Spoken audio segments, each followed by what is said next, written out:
ज़िंदगी में कुछ बड़ा करना चाहते हैं तो इस कहानी को बड़े ही ध्यान से सुनना। ये कहानी है दो पत्थरों की। एक बार किसी ने एक बहुत बड़ा ऑर्डर दिया किसी मूर्तिकार को मूर्ति बनाने का। तो वो मूर्तिकार दो बड़े बड़े पत्थर लेकर आया। अब उस मूर्तिकार ने एक पत्थर को उठाया और उस पर वार करना शुरू किया मूर्ति बनाने के लिए। उसने 2-4 वार ही किए थे कि पत्थर से आवाज़ आई कि मुझे छोड़ दो, मुझे बहुत दर्द हो रहा है।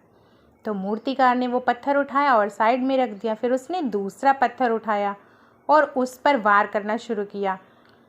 अब मूर्तिकार ने 2-4 वार किए, फिर पत्थर से पूछा, क्या तुम्हें दर्द नहीं हो रहा? तो उस पत्थर ने कहा कि दर्द तो हो रहा है, पर कोई बात नहीं, आप अपना काम जारी रखें, वो मैं सह लूँगा। अब मूर्तिकार ने उस पत्थर से बहुत ही सुंदर एक मूर्ति बनाई। अब जिन्होंने ऑर्डर दिया था वो लोग मूर्ति लेने आए। वो लोग उस बड़ी सी मूर्ति को, सुंदर सी मूर्ति को वहाँ से लेकर जा रहे थे। तभी ये दरवाजे पर दूसरा पत्थर पड़ा था। तो उन लोगों ने पूछा कि क्या हम ये पत्थर भी ले जा सकते हैं? तो मूर्तिकार ने कहा कि वैसे तो ये मेरे किसी काम का नहीं है, पर आप इस पत्थर का क्या करेंगे? तो उन लोगों ने कहा कि ये मूर्ति तो हम मंदिर में स्थापित करेंगे और ये पत्थर मंदिर के बाहर रख देंगे। आने जाने वाले भक्त जो नारियल चढ़ाते हैं वो इस पत्थर पर मारकर नारियल फोड़ेंगे। तो उस मूर्तिकार ने कहा कि ले जाइए, वैसे भी ये मेरे किसी काम का नहीं है। तो वो पत्थर को ले गए। अब पत्थर को तो मंदिर के बाहर रख दिया और मूर्ति की स्थापना मंदिर के अंदर कर दी। अब आते जाते लोग आते, उस मूर्ति की तो बड़े श्रद्धा भाव से पूजा करते, फूल अर्पण करते, चढ़ाते, प्रसाद चढ़ाते, और इस जो पत्थर बाहर पड़ा था इस पर रोज़ नारियल फोड़ते।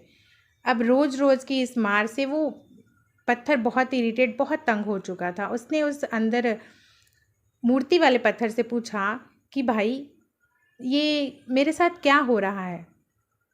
तो उस मूर्ति ने कहा कि अगर ये दर्द तुमने पहले सह लिया होता तो आज तुम्हें ये तकलीफ़ नहीं सहनी पड़ती।